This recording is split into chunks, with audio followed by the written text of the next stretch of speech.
Всем привет! Сегодня у нас особое видео. Я его приурочила к 100 тысячам подписчиков на канале. Если честно, уже больше. И сейчас я предлагаю вместе со мной приготовить знаменитый торт «Цифра». Сегодня будем делать цифру 100.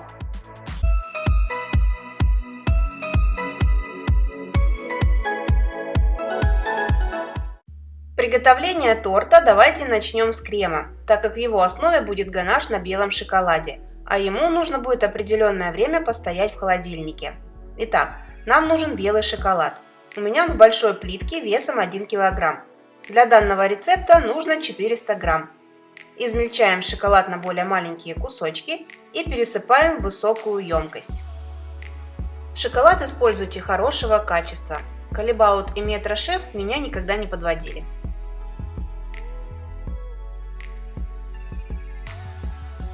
Теперь шоколад заливаем горячими сливками.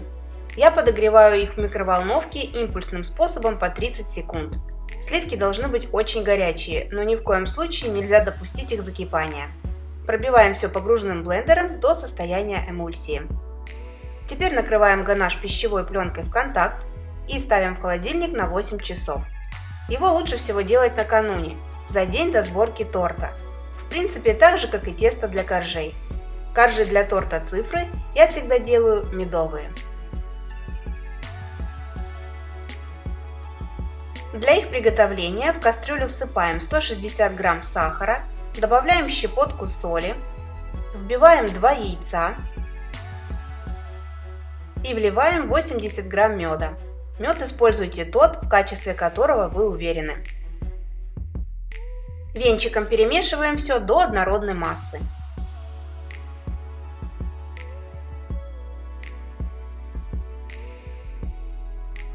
Добавляем 100 грамм сливочного масла, ставим кастрюлю на плиту на умеренный огонь и при постоянном помешивании доводим до кипения, но не кипятим. Снимаем с огня и уже на столе всыпаем в смесь 1 чайную ложку соды. Перемешиваем венчиком. Смесь начнет увеличиваться в размере. Это нормально, эта сода вступает в реакцию. Теперь смесь остужаем до комнатной температуры. Чтобы это произошло быстрее, можно поставить кастрюлю в холодную воду со льдом, либо вынести на улицу, если там холодно. И уже после полного остывания смеси добавляем половину от общего указанного количества муку и венчиком перемешиваем. Оставшуюся часть муки высыпаем на силиконовый коврик и продолжаем работать руками. Муки в тесто больше, чем указано в рецепте, не добавляйте. Тесто необходимо не забить мукой, иначе коржи получатся жесткими и сухими. По этой же причине мы и охлаждаем тесто, так как в теплом состоянии оно берет на себя больше муки. Тесто достаточно быстро собирается в единый комок и получается очень мягким. Также оно немного еще может прилипать к рукам, это нормально, муки больше не добавляем. Кладем его в пакет и отправляем в холодильник на пару часов, чтобы тесто хорошо охладилось. Но я обычно делаю его накануне вечером, и оно лежит у меня в холодильнике всю ночь, а на следующий день я уже пеку коржи. Сегодня торт будет в виде цифры 100, поэтому мне понадобится 2 трафарета, цифра 1 и 0. Трафареты у меня пластиковые, я заказывала их на AliExpress, также их можно вырезать самим из бумаги. Высота моих цифр 30 см, количество 6 штук. Поэтому, когда будете печь торт, имейте в виду, что он будет достаточно большой. По желанию рецепт можно уменьшить в 2 раза. Когда тесто хорошо охладилось, приступаем к приготовлению коржей. Разрезаем тесто на 2 части, затем каждую половину еще пополам. То тесто, с которым мы не работаем, заворачиваем в пакет, чтобы оно не заветривалось, и пока откладываем в сторону. Маленький кусочек теста немного согреваем в руках, чтобы легче было его раскатывать.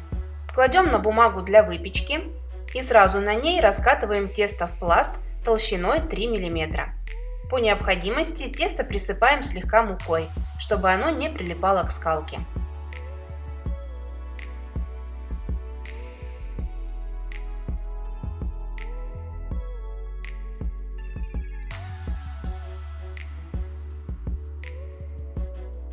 Когда тесто раскатали до нужной толщины, снова подсыпаем немного муки Распределяем ее по всей поверхности теста, кладем трафарет и вырезаем цифру. Таким образом трафарет не прилипнет к тесту, и мы его легко потом снимем.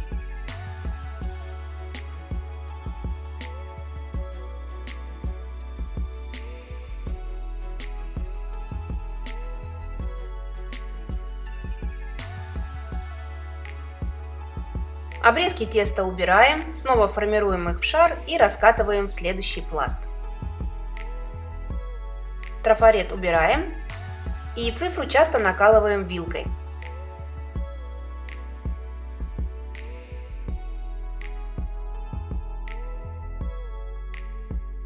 Перекладываем на противень и ставим выпекаться в предварительно разогретую до 170 градусов духовку буквально на несколько минут.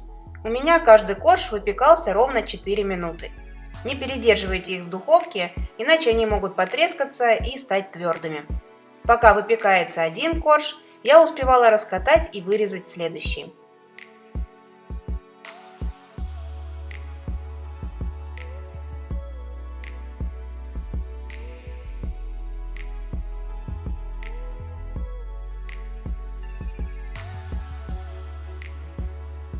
А из остатков теста я всегда делаю с помощью маленькой вырубки в виде сердца печенюшки, которыми затем украшаю торт.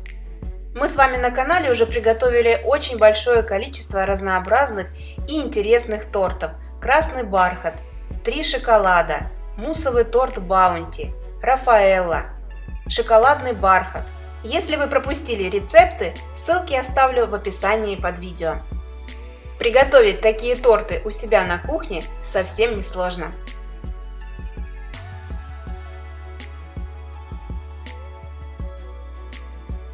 Все коржи готовы, даем им полностью остыть. Они легко снимаются с бумаги и даже после полного остывания остаются мягкими. Ну и теперь нам остается доделать крем и собрать торт.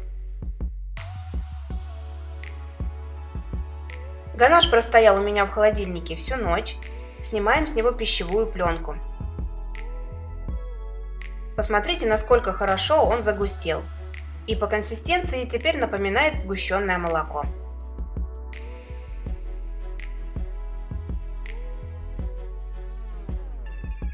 В чашу миксера кладем 600 грамм творожного сыра и взбиваем его до однородного и мягкого состояния.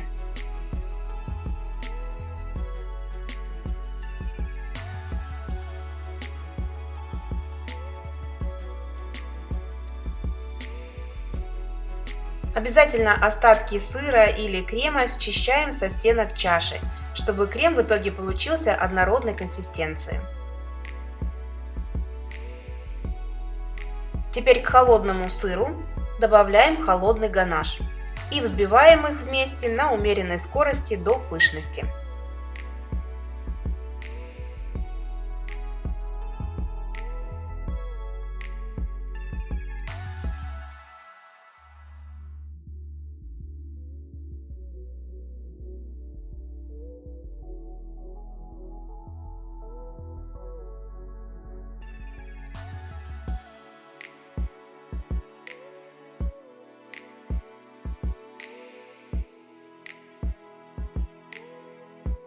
Вот такой очень воздушный и густой крем должен получиться в итоге.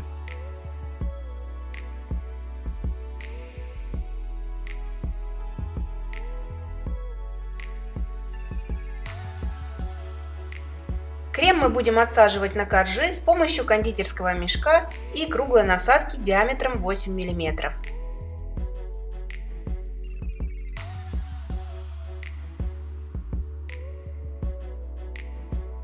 Вставляем насадку в мешок, отрезаем у него носик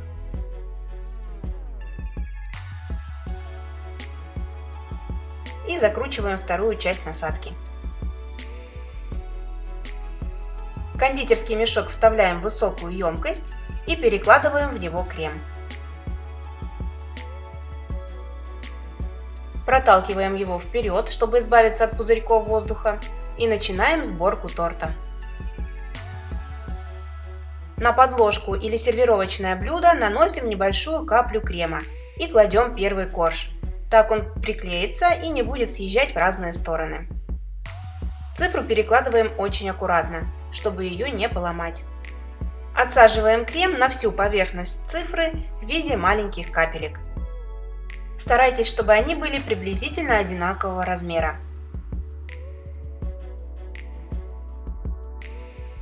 Сверху теперь кладем следующий корж и вновь отсаживаем крем в виде красивых небольших капелек. Ну и теперь приступаем к самому интересному, к украшению торта. Украшать его можно абсолютно любым декором: маршмеллоу, свежими ягодами и фруктами, шоколадом, макарунами, сахарными посыпками и теми печенюшками, которые мы испекли.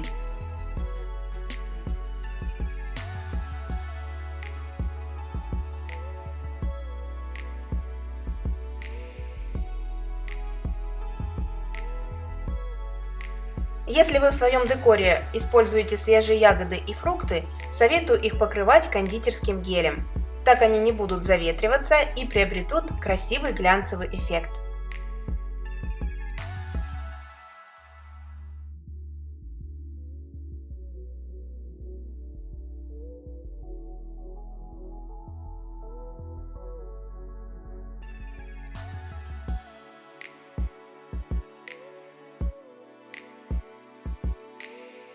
И заключительным штрихом на моем торте будет пищевое золото. Оно придает торту законченный и эффектный вид. То же самое мы проделываем и с остальными цифрами. Собираем из них торт и украшаем по желанию.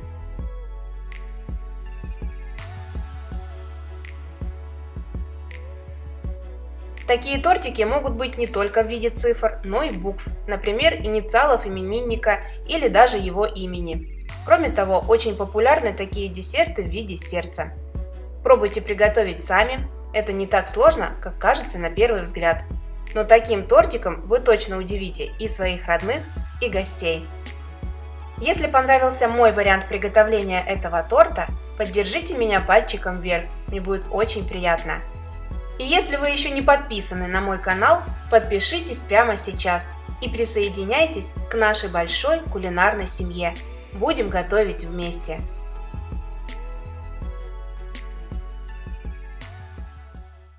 Сегодня для меня очень важный день, которого я ждала с большим нетерпением. Сегодня на моем канале 100 тысяч подписчиков. Спасибо огромное, что остаетесь вместе со мной. Отдельное спасибо зрителям, которые со мной с самого начала. Без вас просто не было бы моего канала. Вы видите, насколько изменился мой канал, насколько изменилась я сама. И я очень рада, что развиваюсь в этой области. Спасибо за то, что иногда вы меня критикуете, учите в каких-то моментах. Я делюсь с вами только любимыми, интересными и вкусными рецептами. И когда мне в ответ возвращаются ваши благодарности, это очень приятно. А сейчас они будут возвращаться в 100-тысячном размере. Буду и дальше продолжать вас радовать. Всех целую и обнимаю. Ваша Евгения и кулинарный канал «Это просто».